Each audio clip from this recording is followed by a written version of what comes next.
Hi guys, sorry this isn't the video you were expecting and it's a little bit late, but weather and several things got in the way. The cooking video where I complete what goes with the biscuits, that will be Tuesday for Down and Dirty Woodscraft. It will be then. But right now I also need to make an announcement, or a re-announcement, because several people have asked. Yes, I will be holding my gathering on September 9th, 10th, 11th, 12th, 13th. That's Wednesday through Sunday of September at Geneva State Forest Lake in Lower Alabama. I will post more details up close. But yes, I will be holding my gathering, barring COVID coming back and everything being shut down, or hurricane or something else. But I will keep you updated. But yes, I am doing it. Okay, now let's talk about today's topic. I had a subscriber and I got into a conversation, and he asked about a term he had heard in the South and wanted a kind of a definition for it.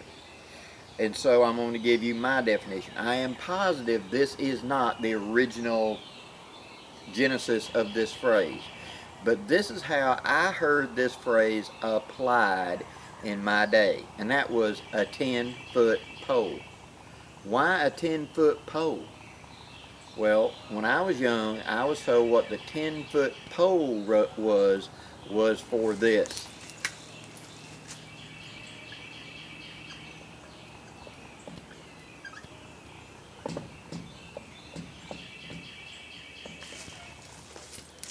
Rabies.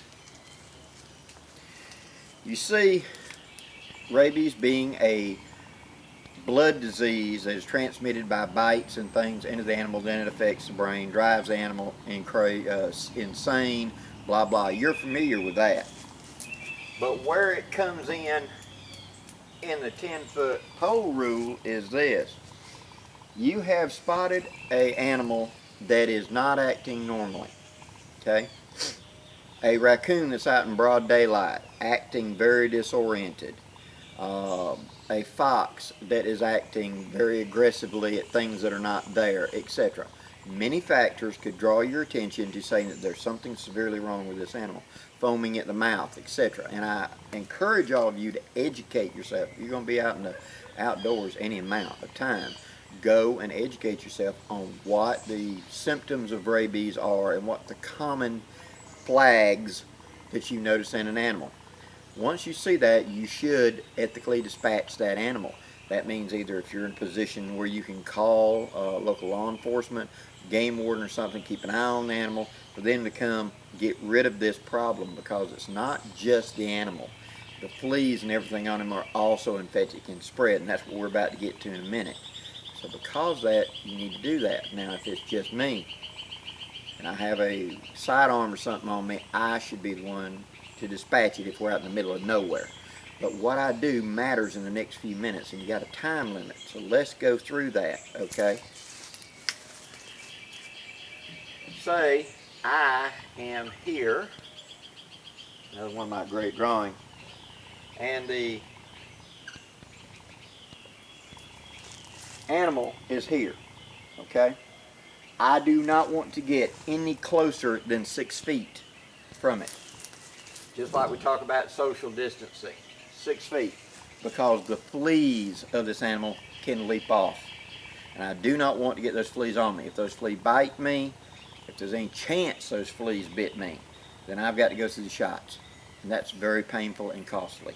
So I'm avoiding that. So no closer than 6 feet. I dispatch the animal as humanely and quickly as I can. Pop. Now, once the animal is down, a clock is started. You are on the clock right then, because as long as that animal is warm, the fleas will stay on them. But once that animal turns cold, they leave and they start spreading it. So I have to move quickly. Now what I'm going to have to do is, keeping that 6 foot interval out here 6 or 7 feet away, right here I'm going to build a big campfire. quickly. Gather it up, get it up, pile up stuff onto it as fast as you can. Like talk about Dave Canterbury does his boiling water in 15 minutes. That kind of, you know, fire drill. Get it now. Because I need to build this fire and get this carcass into it as fast as possible. Why don't I build it on top of it? I got to get within that 6 feet. I don't need to be within 6 feet of this animal. Okay? So I build the fire, get it ready to go, get it built up. Once I've got it built up where it's a big conflagration of the fire, I should, during this mad dash process, cut me a 10-foot pole. Minimum of 10 feet. Why 10 feet, Blackie? It's because such a pole being so long, I'm going to hold on the end of it with one hand and out here with the other hand. Well, that just ate up 3 to 4 feet for me to hold the pole out here. And I'm going to use this pole, sharpen the end, to try to stick and move this carcass. Pick it up if possible. If nothing else, roll it into this fire. And then come up from distance and throw more onto it. I want to completely burn it. Now, I do not have to completely incinerate it, but I do have to burn it very thoroughly, and I tell you why. If you leave even the charred carcass, predators like coyotes, buzzards, things like that are going to come feed on that carcass. That's bad. It's still contaminated. Think of it like radiation. It's not going to just stop being because it quit breathing. So, the animal is severely infected. I have to keep a 6 foot, definitely, from the carcass. Don't get any closer than that whenever, don't get anywhere near that close if it's a living animal. Try every way you can to avoid, this. Next, making sure there's no chance that I've got a flea on me from that animal. Be very vigilant. Tuck your pants inside your socks. Tuck everything in. The second you get done pushing that carcass, go to slapping. Make sure nothing's on you anywhere. Okay? This is very, very serious stuff, guys. Alright, I've got the animal into the fire. I keep piling firewood onto it, and I burn that carcass. I mean, burn it. I want it charred nothing. While it's burning, I should dig a hole now.